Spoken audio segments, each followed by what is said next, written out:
आप देख रहे हैं सुपरफास्ट फ्यूचर। मेघना मलकान जी मेरे साथ जुड़े हैं। अब जानने की कोशिश करते हैं उनके पोर्टफोलियो में कौन से स्टॉक्स हैं जहां पर वो समझते हैं अच्छी तेजी बन सकती है। मेघना, दो पिक्स आपकी ओर से जहां पर आप समझते हैं बाजार पे तेजी अभी बढ़ेगी, वो आउट परफॉर्म करेंगे।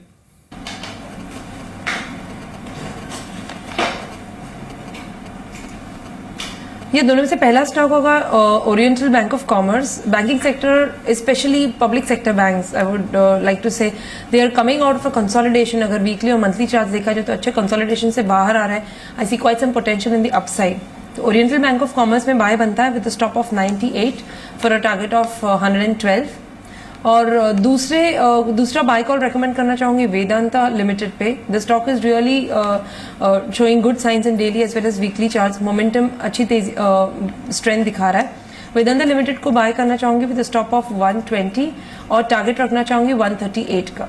मैम, दो स्टॉक्स और, एक तो जेट एयरवेज और कंटेनर कॉर्प, दोनों कैसे लग रहे हैं अभी चार्ट्स पे? इनफैक्ट जेट एयरवेज दबाव में आज के सत्र में, पिछले कुछ सेशन से ऊपरी स्तर पे मुनाफा वसूली है।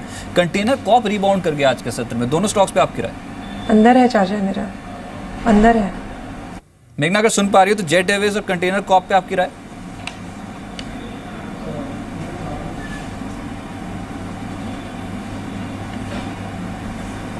कनेक्शन गया है। चलिए, लगता है कि उन तक आवाज नहीं पहुंच रही है, लेकिन जेट एयरवेज दिन के निचले स्तर पे 2% के आसपास की गिरावट यहां पर शो हो रही है और कंटेनर कॉर्प निचले स्तर से आज कुछ रिबाउंड जरूर शो कर रहा है। एक बार फिर से यूरोपियन मार्केट्स 3% की स्ट्रॉन्ग तेजी डैक्स और कैक में देखने को मिल रही है और दिन के उच्चतम स्तर पे यूरोपियन मार्केट्स कामकाज करते हुए नजर आ रहे हैं। तो स्ट्रॉन्ग मूव जहां पर मिलता हुआ नजर आ रहा है। लेकिन शुरुआती गिरावट के बाद बाजार में जो तेजी देखी जा रही है, निफ्टी 8200 के ऊपर काम कर रहा है। डीलिंग रूम में ट्रेडर्स में क्या माहौल है, जानने के लिए हमारे संवाददाता अनुराग शाह पहुंचे आईएफएल के डीलिंग रूम में। आइए देखते हैं।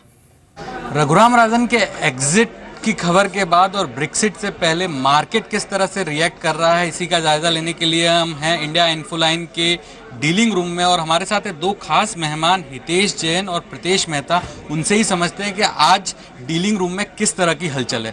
हितेश सर, सबसे पहले मैं आपसे ये जानना चाहूँगा, जितना एक्सपेक्ट किया जा रहा था कि आज बहुत ज़्यादा गिरावट होगी, शुरुआत थोड़ी गिरावट के साथ हुई लेकिन फिर वापस कवर हो गया, तो मतलब कैसा कारोबार दिख रहा है आपको? देख, एक जूनी कहावत है इंग्लिश में, वो बोलते हैं कि markets tend to put the cart ahead of the horse rather than the horse ahead of the cart. तो हमेशा हाइप एंड हुपला रहता है, बट ग्राउंड रियलिटी डिफरेंट रहता है। Need to understand as far as Brexit is concern, जो factoring करते हैं, I think इतने अप्रीहेंशन नहीं होने चाहिए, क्योंकि एक बात तो है कि government is committed to reforms and everything is not depend on individual. System define हो चुका है, government is committed as far as restructuring banks का जो असेट्स की बात की कंसर्न है, बैंकिंग रिफॉर्म्स की बात की कंसर्न है, लेंडिंग की बात की कंसर्न है। तो I think overall things are intact. Although market apprehensions रहता है, शॉर्ट टर्म वॉलेटिलिटी रहती है, but I do not think so कि ये एक लॉन्ग टर्म कंसर्न रहेगा। सर, टेक्निकल लेवल पे आपसे यही समझना चाहूँगा कि अब केवल इस हफ्ते की बात करें तो आपको क्या लगता है किस दायरे में रहेगा मार्केट, और जो स्ट्रेटजी बनाने चाहते हैं लोग उनको क्या स्ट्रेटजी बनानी चाहिए, लेवल्स की बात करें? देखिए, मेरा तो यही मानना है कि as a trader we tend to get attached to too many emotions. लेकिन यहाँ पे जो भी इवेंट्स हो रहे हैं ग्लोबल मार्केट्स में या back home, people are talking about Raghuram Rajan's exit, but I think we have to stay with the primary trend which continues to remain on the upside. देखिए, लास्ट वीक में देखा था 8063 एक कल लो बनाया था एंड निफ्टी ने वो लो को बचा के रखा, डिफेंड करके रखा। उसके बाद 8101 जो mid point of the Gann channel है, उसके ऊपर लगातार 2-3 दिन हमने बंद दिया। तो point is that we are overcoming this news, this events, and we are trying to get in a safe zone about 8150. तो हमारा यही मानना है कि whenever there are times of uncertain times, when there are talks of crisis, as a trader you should make the best out of it.